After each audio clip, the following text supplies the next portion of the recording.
Parallelly, we will also learn about that. I'll ask you certain questions. Can you please try to give me answers for that? So the first question is, let's say you are okay. Tell me the steps to reach to an item in a restaurant. Okay, let's say that you have walked into a restaurant and then you are trying to reach to a particular item. Tell me the important steps. Do not tell me all the unnecessary steps like I go to the table, I sit on the chair, and then I'll do this, I'll do that. Do not tell me unnecessary steps. Tell me whichever are important from a commerce point of view. Think from a commerce point of view and tell me what is important. Okay? Read the question. It's not so easy. There's a twist in the question. Okay. Parallelly, I'll ask you one more question. I'll give you 15 minutes of time. Let's start our first functionality parallelly. So the second question is, I have lots of money. Okay? iPhone is available in the shop. Okay? The shopkeeper is trying to sell, because the shopkeeper is willing to sell it. I am also interested, if not the spelling mistake, to buy it. Now, can I buy? There's a twist in the question, guys. It's not so easy. You understand the twist. It will take you almost, I think, 99% of the people will tell me wrong answer. Try to think a little. There's a twist in the questions that I'm asking. Now, in a similar way, tell me the steps to reach to let's say 3-seater teakwood sofa in a furniture shop. Take your time. Now the time is 9:40, right? We started it at 9:35. So anyways, we'll take the class up to 10:35. The main class, after which I'll also give you time to ask your doubts. In the meantime, you can even ask your doubts. But then I'll take up the answer set exactly 9:50. Take 10 minutes of time, put in all your points, and then we'll talk more about it. Do not tell me the answers right away. If you have any questions right now, you can ask me.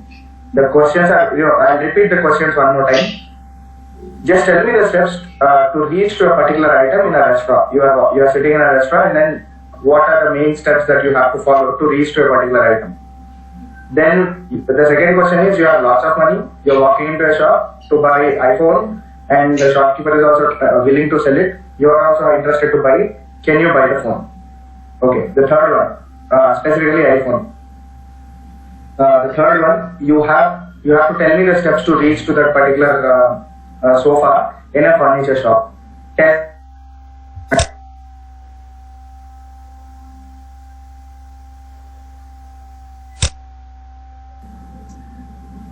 Hi, Kiran Krishna here. Can you hear me? Yeah. When you guys talk, I can see the name. Go ahead. Okay. So I can try to answer the second question. So even if you have... They say it starts from 30K. Okay. You can never buy iPhone because iPhone is not a product that does not have a price. iPhone as a product does not have a price. Is iPhone a product? Yes, it's a product. But does that have a price? Absolutely not. Then what will have a price? iPhone's variants will have a price. You will either buy iPhone, let's say model number is 5S, white 16GB. This one will have a price. This is something which you will buy. You will not buy an iPhone. When somebody says iPhone, I was continuously telling you to think from a commerce perspective, right? In commerce perspective, product means something which has a price. You are not buying iPhone. You are buying a variant of an iPhone. Okay, that will have a price. iPhone 5S white 16GB will have price 1. The same thing in black may be having another price. It may have another price 2. It may have. It's not that both because they are 16GB it should have same price. In a similar way, this with 64GB will be having another price. So never you will say that iPhone's price is this. iPhone's price will never be that. iPhone's price starts from that. If every variant is having same price, then it will say that iPhone's price is. When somebody says a product's price is this, that means That as well as its variance, everything is fine. Everything is having the same price. That is what it means. Did you get my point?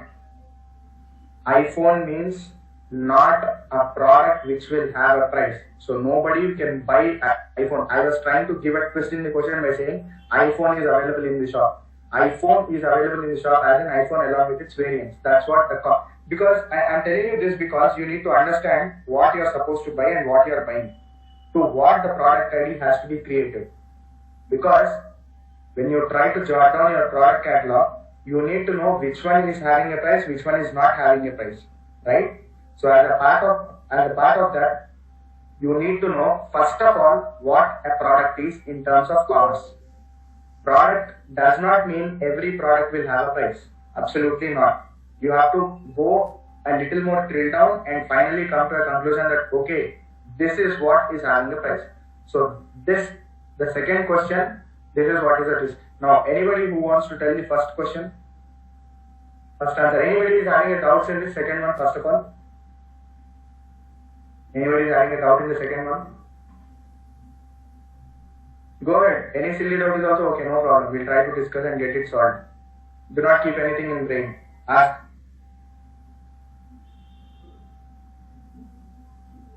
Is it clear?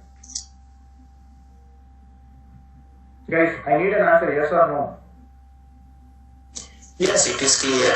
So you are saying the variant is the configuration of the product is a variant, be it a size or color, all the features together. Whatever it is. Okay. You will never buy a product in general unless until that is having a price. If a product is having a price, you can buy it. But in general, in the question that I have asked, that will not have a price. So you will never buy it. Because the product ID for iPhone 5s White 16GB will be product ID 1, this will be product ID 2, product ID 3, product ID 4. So we'll have different product IDs. You will not be buying this as a whole. Okay, so every product will have a model number, those things, right? Model number, serial number. So that is also a part of variant.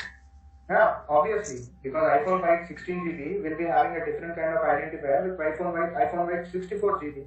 There should be some kind of a differentiator, right? You need to know which product you are buying. So obviously there should be a unique identifier. The rule numbers will be different, although they are twins. Right? Yes. Thanks. Because you need to know which one is going out of stock. If somebody is buying some phone, you need to know whether 16GB iPhone is white color phone is getting reduced by 1 unit or if black color phone is getting reduced by 1 unit. You need to know that, right? Did you get my point? Hello? Yes. Yes. Okay. So this was what I was trying to tell. So every question may look silly, but it is not silly. There's lots of internal in-depth question into it. Can anybody tell me first? The restaurant, there is nothing called item reaching out for an item, right?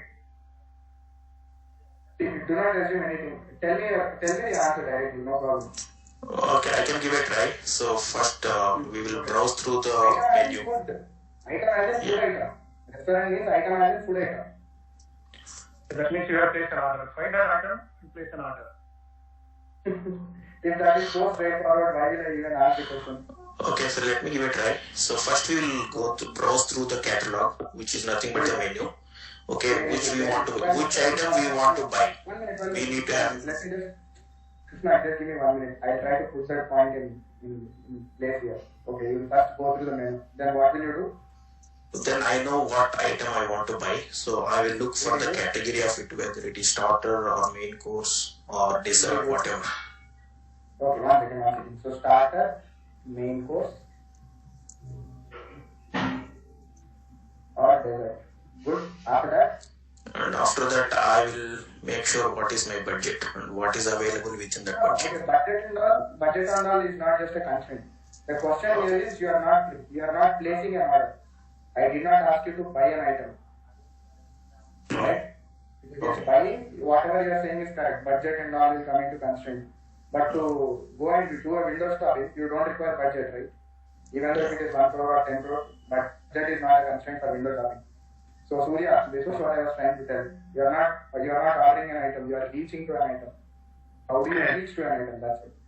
Okay. So there are, so Yeah. I will add one point to this one. In that case, I will add one more point to this one. What are the starter and what are the items that I identified? There are a couple of things I identified that I want specific spicy levels or any ingredients that I want specifically. Oh, go ahead. Madhusudan, I have seen you unmuting. Go ahead. You can talk now. Madhusudan. No? Sri? Okay, Madhusudan, go ahead. Yeah, I believe the first one seems to be more relevant because it has clearly differentiated with what type of food he would like to take, whether you want to go with the starter or a main course or a dessert, because it gives in a sequential way along with the veg and non-veg options. Since the restaurant is for both veg and non-veg guys, so it will be easy for them to go select the product. Okay, okay. Sri, any answer? Thanks, Madhusudan. Sri, what is your answer? Okay, I think it all depends upon how many number of items you have in the menu, right? Okay, let's say that we have maximum number. Maximum number of items have 400 to 500 items. So then it would be better to have the veg and non-veg separately. That way, it's easy to pick up and then segregate and then select it from there. So which one according to you, first or second? Second one. Very good. Okay. Guys, whenever I ask you questions, please participate in the discussion. I should not force you to participate. You have to have an opinion. It is not just me who has to talk in the class. It is you also who should talk. You may be giving right answers, wrong answers. That's separate. There's no point of feeling embarrassed also because everybody is learning here. We don't know each other by original names also. If they are original or not, we don't know each other by faces also. So don't worry. Just talk. That way you will learn more. Okay. I've seen quite a few number of people who haven't even answered the question till now. So you have to participate in the discussion. Okay. Personally speaking, if I have to pick up, according to me, I'll go with the second one. Second one is the perfect one. Why? Okay, let's talk. I'll give you my justification also. The point here is, there can be n number of designs to solve your problem. There can be n number of designs to solve your problem and approach. But the one which is mostly important is the optimized design. You may not be achieving 100% of optimization all the time. But if you try to see here, second one is more optimizable. Why? If you learn about a concept called search, you will know about the answer. Search means for example, when I'm looking at the menu, I'm trying to reach to a particular product, right? When I'm in the course of reaching to a product, I don't have to see so many drill downs. So many drill downs should not be there. For example, I know that I am ordering a vegetarian item. What is the point of you showing me a non-vegetarian item? So half of my search is lost here. So half of the items which are shown in the menu are not even necessary for me. So you are dividing your search by half. So you are reaching to a product a little more faster. Within this, you know where the starters are. So you are reaching to your product even more faster. So there is a separate segregation because of which you are avoiding an extra level. Here, relatively what is happening is one extra step is getting added to see where the non-veg section is ending. Because when you know that a particular item, generally what happens, you go to any kind of food ordering websites like Swiggy, Passos, any of them which are famous right now in India, you will see second kind of a search because this is the menu that they designed. When somebody wants to order a vegetarian item, vegetarian section will be kept separately. As with here, non-veg. So you will be able to reach to your product a little faster. It will not take you too much of time to go to the perfect item because you will have less number of drill downs. Ultimately, what you are supposed to do is you need to have a minimum amount of drill down, okay, to reach to a particular product. That is why everybody prefers with the second design. Okay, everybody prefers with the second design, not with the first one. Just because, see, one thing you have to keep in your mind when you try to design an e-commerce website is whatever product you are trying to show to the customers, the customer should reach to the product in a more faster way, in a more effective way. Design should always be flexible enough to ensure that the customer reaches to the product in a more faster way. See, I'll give you an analogy of the above design with respect to apparel. People who were supporting this, because if you try to design an apparel website, you will design it more like this. T-shirt, under T-shirt, you are trying to put it as men, women, kids. This is what you are saying. What I am telling you is, I will have men, women and kids as my super category, under which I will have T-shirt as the subcategory. That is what I was trying to tell. Okay, I will not have starter as the main category. This will not be my root element. Men, veg will be my root element, because I personally prefer, if this is the root element, then drill down will be more easier. To add a new item, it will be more easier for me. To remove a particular item, it will be more easier for me. That is what I feel. Probably, according to your design, according to the requirement that you get, probably once you start designing, you may be in a conclusion that this may support. In some cases, this may support. This may be the optimal solution in some cases, but not always. Okay? Like somebody was asking a genuine question: are we having huge number of items? In general, when you design your menu, you will always keep in mind that you will always have extended items. Like if a new item comes in, where do I pitch it? So you will always have that kind of intention when you try to design. In a similar way, whenever you are trying to design your catalog structure, you will always be with an intention that if a new product comes in, I will not restructure my catalog from the scratch. I will make sure that there is one or the other category which readily accepts or fits in. There should not be huge level of changes. Whenever you try to create something new, there should not be huge level of changes. Minimum modification should ensure that the maximum result is achieved. That is what is a design standard. That is how you should design your application. Anybody, any doubts here? Don't know whether I'm fully convinced, Surya. If you take electronics as an example, I know some of these examples may work well for this particular case, but to go with electronics as an example, TV, and again, I think TV with LCD or LED as an example. In that case, obviously, you go with the top one, right? See, TV, according to you, TV should be a category, which has subcategories as LED and LCD. But TV cannot be a super category, and under which you cannot say electronics. Electronics should be the super category. Main root category will be your electronics, under which you will have. So in a similar way, Sorry to break you, when it says, many is my electronics. What is it? When my top level will be electronics. Under electronics only, I will have a TV. So again, yes, I say LED, but I don't say start with LED TV. Under LED TV, TV, right? In the example that you have given, TV should be only a super category. LED, LCD are subcategories. Obviously, they are like starters. Starter and main course are your LED, LCDs. Yep. Even in the apparel also same thing applies. I'm not trying to agree with your point, but okay. Well, I'll try to do one thing. Once the catalog structure, once we try to create, I'll show you how it is structured directly. Okay, that way probably you will get it.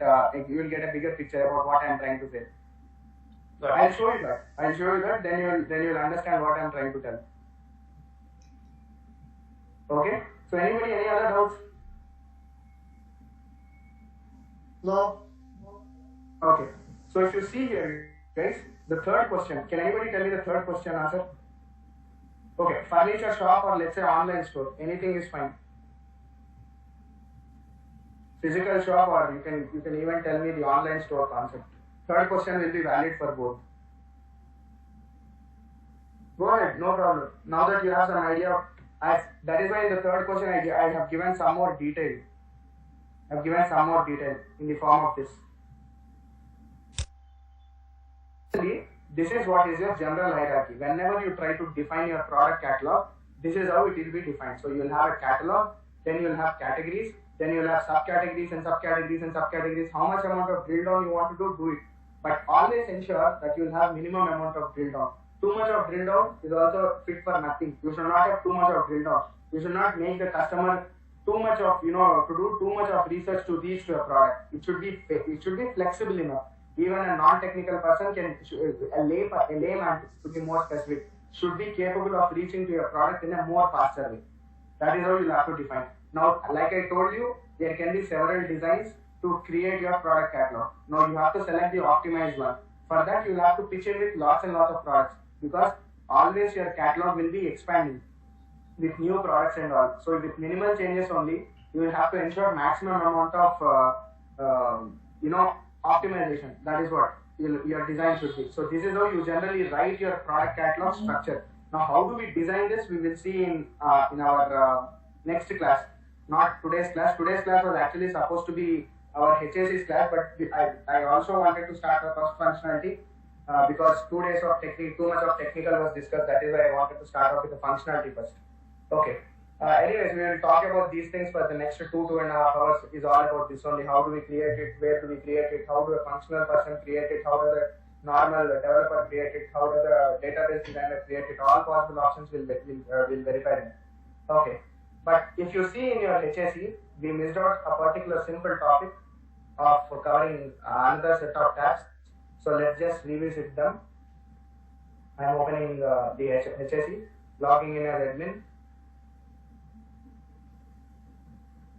So if you see here, we have covered about the platform, right? Then you have something called monitoring. In monitoring, the first thing that you see is cache, right? Basically, cache is used for storing your results. Okay, cache is more like for storing results. It is more faster than establishing a JDBC connection, like database connection. Instead of creating a database connection and fetching the results from the database, it would be more easier if you try to fetch it from a cache, because access from a cache region is more faster than accessing from a database connection. So always cache region is more faster. You put something in the cache, it will be more easier and very fast to access that particular data. Okay, that is why cache is most important. Just make a small note of it that Hybris comes up with 4 different cache regions. What are these cache regions? We will talk at the time of items.xml file. There is a concept called items.xml file. At that point of time, I will tell you this. For now, just write down that Hybris is giving you 4 different cache regions. If you want, you can create any other cache region also. Basically, cache region is used to store results. That is what it is. Let's say a new product has been launched, and that product is the hotcake in your website. Everybody is clicking on that particular product and is trying to check the details of it. It is unnecessary of you to design your structure in such a way that for every person establish a new database connection, go to the database connection and then get the data. In that case, you are wasting your time by establishing too much of your information from the database. So you are overloading your database indirectly. Instead of that, it would be always better if you try to fetch it from cache, because access from cache is very, very faster. It's almost close to 100 to 1000 times faster based upon your caching ability. Hybris comes up with 4 different cache regions. Now each of these cache regions has got its own specific usage. Why, what, how, use, and all those things we'll talk in detail later. But right now our intention is to know what are the cache regions that are available. What is the use, how do we use them, we'll learn about it later. Okay, now the next point that you are seeing here is, in monitoring, you have something called cluster. Like I told you yesterday, I have shown you in the diagram, right? I have drawn a simple diagram and showed you that when an application gets a request, any kind of application gets a request in Hybris, you have something like a request is coming in. So there should be a node, there should be a load balancer, there should be somebody like a traffic constable standing in between, and it should help you to navigate to the respective server. So you will know which server to go to and all that stuff. Because the request is coming in, your load balancer should decide to which server should the request go, so that the request can be properly handled. Now, if you have too many servers configured for your application, then each server is called node. Each server is called node. So this is a place where you can see how many nodes are there, how many nodes are up and running. If something is not running, why is it not running? So you can collect the respective log file of that. So basically, this is a place where you can verify whether an application's cluster is working fine or not. You can ping the nodes and get the reply. Right now, I'm running it on only one instance, so that is why it is showing up my IP, and I can get my invocation done, because this is my server, right? I'm running it in a local instance, so it is trying to show the current node instance. That is what it is trying to show. If you are configuring it over a particular set of different IPs, then you will have different IPs shown here, and you can see which one is running and which one is not running. That is how you will know the complete clustering being active or non-active. Okay, this anyways is not your duty. This is about environment configuration. The point that you are trying to understand here is Hybris supports such kind of stuff. What you need to know out of the current class is to see whether Hybris supports it or not. Here Hybris is supporting clustering concept. What is clustering? The process of having multiple servers for a simple application. For one application you can have multiple servers. All the servers can be monitored. That's what is clustering.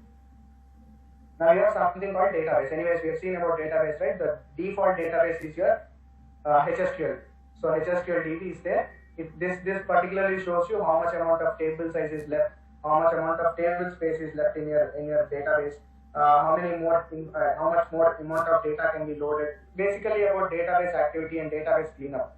You can see the JDBC log analysis. So every time JDBC basically stands for Java database connection. So if you are trying to connect to a database from a Java layer, you can know whether the connection is active or not, whether the connection has retrieved necessary results, expected results or not, all that stuff. You will get to know with the help of JDBC log analysis. So basically this is too much of technical stuff. The point is Hybris supports you to see how much the database is performing, what kind of database is there, how much amount of table space is there, and all that internal details stuff. Okay, so that is what is about your database. Now the sessions. Session means your HTTP session. The one that you are currently running is called a HTTP session.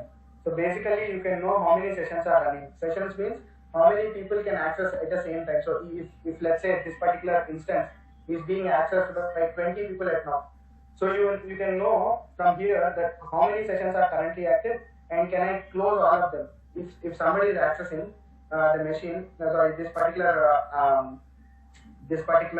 server, I want to close this session. I can just close this Hybris session from here or close HTTP session. So everything that is there in his instance will be cleared. So he has to relog in. If he is already logged in, he has to relog in because his session will be cleared.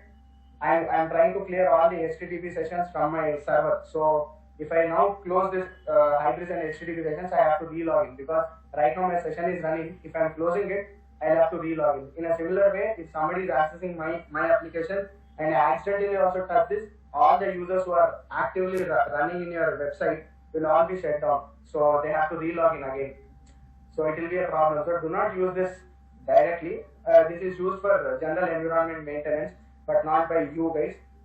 This is absolutely nothing concern for us. But Hybris is giving you an option to clean your sessions from the admin point of view. Admin can clear all the sessions if required.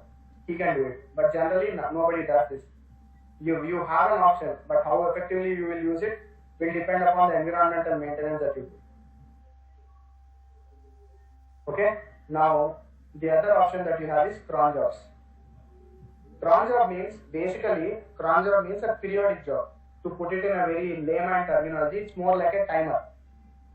If let's say you have a periodic activity, every day at 10 o'clock in the morning, refresh the prices of products. This is your task, let's say. You will write a simple automated job that will take care of it. That automated job, that automated program is called a cron job. Cron in general terminology means timer. Okay, cron job means it's a timer. So you are trying to write a scheduler program which will automatically take care of a periodic activity. For example, every day at 11 o'clock in the night, send out promotional mailers to a particular set of users or to all the users. That is a cron job. Every Monday, send a Monday promotional mailer. Every Monday morning, send out a promotional mailer at 6 o'clock in the morning to these users. That is a promotion. That is the promotion you are trying to send. And that is periodic. Every Monday you want to send. So it is a periodic activity. If you are having a periodic activity, then that means it's a cron job. As simple as that. Okay? Kiran, I have a question here. Yeah, you will be showing us how to create a cron job, right? Yes, cron job creation is completely coding part. I will show you that. Okay. That is the last but third topic of the course. Okay. Last topic is Solar. Before Solar, I have to tell you workflow. Before workflow, I have to tell you cron job. Okay. That is the flow. Because if to know cron job, you need to know Impex. If you know Impex, then you can know cron job. After you know cron job, then you can talk about workflow because workflow depends on cron job. So they are all interconnected. So we'll go in a flow. We'll learn one by one and we'll finally go to that cron. Okay. Okay? So that's how we'll go. Okay. Now JMX, MBINs, memory, thread dump, performance, transaction tracing, these are all too much geeky stuff. I'll try to show you one. If you go to thread dump, you will know so much of stack trace. These are all geeky stuff to see how much stack trace is there, what is the internal threads that are running, how do we basically reflect them, and how do we basically manipulate them to see the log and all that information, which request is coming, which request is spoiled, what request is going for what. This is all too much of geeky stuff. So this basically has got absolutely no importance for us. Okay. So all these other things you basically this particular console you will never use, like I already told. But thread dump specifically you will never use in lifetime. These 5 options you will never use because these are too much of technical, too heavily technical. Okay, even if you go to memory, you will have lots of cleanup related stuff, and the garbage collector concept. Basically, garbage collector is a daemon thread. Now, daemon thread means something which will not run according to your wish. Even if you click on this button, it will not make sure it doesn't guarantee that it will collect all the garbage. Now, what is a garbage? Garbage means something which is unreferenced. So there's lots of technicality into it. So let's ignore that point for now. Basically, these options are used to monitor your application. Monitoring means something like a doctor to check what is the current status and health of your application. All the preferable options are there. The ones that you can understand are cache. Cache, like I told you, instead of establishing a JDBC connection, you will try to prefer to fetch the data from the internal memory of the application, which is your cache, because it's more faster. The second one is clustering, which will give you a chance to see how many servers are up and running, which one is currently active, which one is showing you exact related response and all that stuff. Database is more about what database you are connected to and what is the amount of size that is left in it and all. Sessions means the HTTP session that you are currently working on. Cron job means automated jobs. The rest of the things are useless for us. The same is the case with maintenance. Even if you go to cleanup, this will try to show you to clean up your database. So if there are unreferenced types in your database, how do you clean them? How do you clean your unreferenced index? So if there are non-referenced media files, there are some media which is created and which does not have a head and tail. So it is unrelated, right? It has to be cleaned up so that the accessing and the table space will be there. You are creating all unnecessary data in your database. Remove that unnecessary data because that will take lots of time to fetch the data when you run a query. I write a simple database query to fetch some data. Because of this junk information, I will not be able to fetch the data in a faster way. Basically, it slows down the performance of the application. So how do we basically remove that unnecessary data and all is about your maintenance job. Same is the case with encryption. You have your encryption standard by default in Hybris, which is a digital DSS algorithm is there, DDS or DSS, some default algorithm with a 128-bit key as well as 192 and 256. Generally, these are used for your credit card encryptions. But you will never use this key generation because you will have a third-party integration for your payment. So that will take care of your encryption. So when the payment concept comes in, I'll tell you about your payment info. At that point of time, I'll show you how the encryption data will be stored. Okay, the encrypted data that I'm going to show you will be at the part of payment functionality. At that point of time, I'll show you. Okay, so Hybris gives you some encryption standards to encrypt the data. If you want to encrypt something, there are default algorithms already present.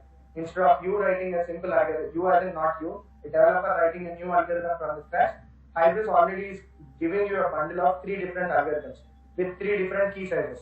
So if you guys know about security concepts in general encryption, you must have probably understood what a key means. Even if you don't understand, no problem at all, because this is out of coverage area for you. Okay, so like I told you, credit card encryption. So basically, if there are any credit cards that are saved, you will be able to encrypt them. That is how it is. Nobody will save credit card information. That is against general terminologies. You should never store credit card information. That should be a part of your single sign-on. Same is the case with Bean Shell and Groovy. These are scripting languages. If you go to Groovy, there's a piece of code here. See, these are basically used to test the application during runtime. So these are scripting languages which are absolutely no use for us. Okay, one which you'll have to learn is these 3. You have to know the terminologies of these 3. Let's concentrate on these 3 and we'll close it for today. It may take extra 5 to 10 minutes of time, but you'll have to stay back, guys. Okay, it will not be done at 10:35 like we have thought about. See here, flexible search is there. Now, flexible search means a query language which is there in Hybris. In Hybris, nobody will write a SQL query. You will not write a normal SQL query. I don't know if you would have heard about SQL queries or not. It would be more like select a star from table name. You know this, right? In your college days, you must have seen this. Select a star from table name. Are you aware about this? Guys? Yes. Okay. To fetch data from a database, you need to write a query, right? Now, the query in normal terminologies is called SQL query or something in a similar way, MySQL query. But in Hybris, you will write a flexible search query. There is a beautiful concept regarding this. Why do we write it in flexible search and why not in another? We'll discuss it when the right time comes. Okay, in Hybris, this is how your query will look like. General query sample, if you see here, you have some all products, right? This is how your query looks like. So if you see, the syntax is not so straightforward. It is within braces, right? Curly braces, PK, code, name of DE. So there's some nuisance around it. What is it and all, we'll see later. Okay? So if you see here, you can execute your query and you can fetch your data. So this is a place where you can write your queries. If you go into console and flexible search, you will have an option to write your flexible search queries and get the data. Okay. I'll also tell you why do we require a flexible search query concept. We'll talk about it. Let's not skip it now. Okay. Like I told you, every application will have 3 layers. The presentation layer, the business layer, and the database layer. Right? As a part of your database layer, let's say, concentrate on this, guys. Concentrate a little more. Because this is something which is really interesting and important. If you guys are not concentrating, it will be like confusion for you when you sit in a meeting. So try to concentrate a little bit. This is your database layer. In my local environment, I may be having HSQL. This may be my HSQL, right? Which is a default database. In my development environment, I may be using Oracle SQL because Oracle SQL is also supporting Hybris. In a similar way, my SIT environment may be having MySQL environment, Microsoft SQL. Okay, MySQL, sorry. And in my production environment, I may be using my Microsoft SQL Server. There are 4 different databases which are supported by your Hybris. So you may be using one database in one environment, another database in another environment. Of course, it's all up to you. Now, if you write a query in database specific language, what will happen is, in your Java layer, basically how do you connect? You will basically connect your application like this, right? From this layer to, what is this, man?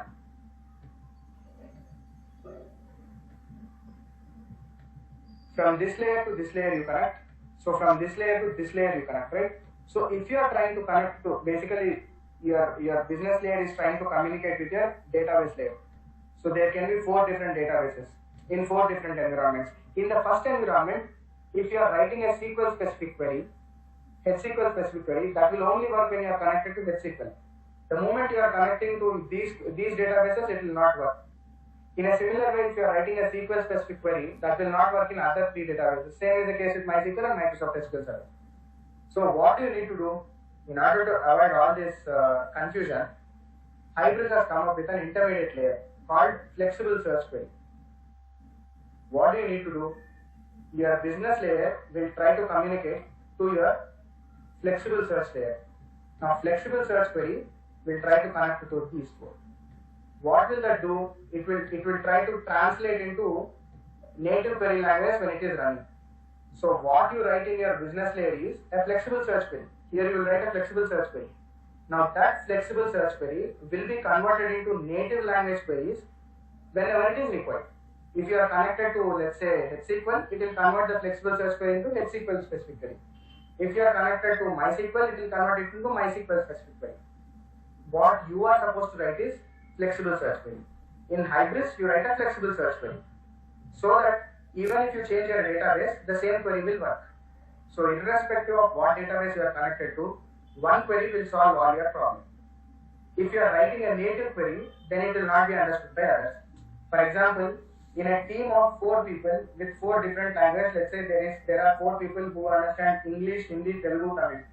There are 4 people. Now, if you are talking in Telugu with a Telugu person, the other three people will not understand. If you are talking in Hindi with the Hindi person, the other three people will not be understanding. The common language which everybody knows is, let's say, English. If you are talking in English, everybody will understand. So try to communicate in a common language that is understood by every database. That is what is your flexible search query. Got the point? So that is why Hybris has come up with a concept called flexible search query. So you will not write a query. When a developer writes it, when a developer writes it, they will always write it in flexible search service, flexible search query format. Yeah, now go ahead, Krishna. Yeah, is it a common scenario to have multiple databases connected in different environments? No. Usually we keep the same database, right? Usually in central environment you will have one database. In local, always developers work on HSQL because creating a new schema for individual users is a huge. It will occupy huge amount of memory, and you will not have individual schemas allotted for individual users. That is why it is too difficult. In local, you will always work on HSQL. In central, you may be having different databases. Basically, it depends upon your client who purchases licenses. If you have got licenses for MySQL, you will use MySQL. Okay, so this flexible search query helps majorly in dev environment where the developers can have multiple databases. Not the development environment. Let's say tomorrow your client licenses are done and he wants to migrate your application to another database. Nothing with respect to code needs to be changed. He can directly go ahead and move it to another database. Any supported database for that instance. Okay. So tomorrow, let's say SAP is coming up with HANA support. Okay. If you want to run the same query in HANA, you will have to write a HANA specific query. But if you are using flexible search query here, nothing with respect to HANA specific query. That will internally connect. That will be converted internally by Hybris itself. You need not worry because what you are supposed to do is write a flexible search query. It is Hybris' duty to convert it into a SAP HANA based query. How will it do that? It will have internal connectors and adapters. That is what is the use of an API, right? Framework itself is giving you that feature. Yeah, thank you. Yeah, Kiran, is this Hybris support on HANA database? Right now it is not. From 5.7 I saw that it is supporting, but nobody has tried it using as a master database because not everybody in the team is SAP expert. So that is why we haven't tried it using as a master database because there are lots of open bugs in 6.0. They need to solve them. That is why we are having some certain difficulty while working on a particular recipe. That is why we are not working on connecting it to SAP HANA and then run the query. Of course, it will work. Otherwise, they would have never released it, right? Probably in the next 2-3 patches, they will be solving those open bugs. I hear that Hybris marketing is coming on HANA. It is not yet released. Okay. Hybris marketing is a separate product. Hybris marketing is not Hybris that you are learning right now. It's a separate product altogether. I know that is part of your C4C.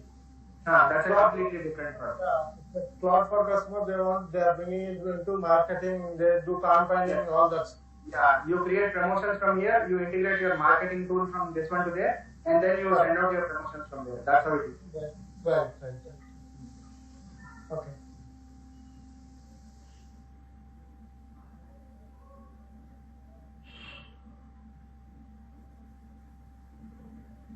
Okay, we'll talk about index tomorrow, guys, because it would eat up lots of time in a similar way like what we were trying to do. The important thing that I would like to tell you is from tomorrow we'll be always working on this particular console. Mostly every day we'll be seeing this, and this is where your catalog related information will be learned. Guys, I think some of you have not paid the fees is what I got to know. I'm not sure. I'm just a trainer. You'll have to talk to your organizer respectively and ensure that the classes go on time. The organizer was saying that until they receive the full fee, it is not advisable for them to conduct the classes, is what they are saying. So kindly follow up. Otherwise, you will not be having the link shared. So the link may change. That is why you have to talk to the organizers. I got to know that quite a few number of people have to still talk to the organizer and pay. I'm not sure about all that stuff. I don't know the details in depth. So you'll have to follow up with your organizer and do that accordingly. Accordingly, the link will be shared with you and you can join the class. Okay. Anyways, let's cut it out. Let the topic be discussed between you and your organizers. If you see here, there's something called catalog here, right? So here is where I'll try to show you things tomorrow. So you have something called catalogs here, and you will have your apparel catalog and electronics catalog. Surya, you were saying about electronics, right? So you have an electronic product catalog where you can see that how the structuring has been done. I'll show you all that stuff tomorrow, but not tomorrow. As a course of time, we'll try to talk about it. Okay. So I'm done for the day. In any case, if you have doubts, stay back. Otherwise, we'll close it down. We've already taken. One question here. The software which you supply, is it having a limitation on the license side? Absolutely. No? No. Absolutely no. It can be used there is no end time for it, right? There is no end time for it. Okay. You can see Okay. You can see it in platform license. You can see this. Read this. No expiration date. So That's right. actually, what I did, I installed it from SAP 5.4 version, but it is having 5 version. Can I crack that to make it like this? License has no expiration. No. You cannot. Is You there any way- need client licenses, which is highly difficult. Do not even try to do that. Okay. If there is no other workaround for this? No other workaround. Okay. In which version it is, which you are showing me? From 5.1 onwards, every version is having this. This 30 days licenses only. So it's very difficult. That is why I was telling you to practice on this. Because if you create some data in this version, you will still be able to recollect the data after 1 year or 2 years. Even if you are trying to, get back to this after 2 months of training, after the training classes are done, you get a certain doubt. You want to see how you created data. Your data will still be there if you are using this version. Which Because version? now you create the data. After 2 months, you want to re-verify your data. You will still have your data there. Okay. Which version you are sharing to the 5.0.3.2. It is not available in the wiki also.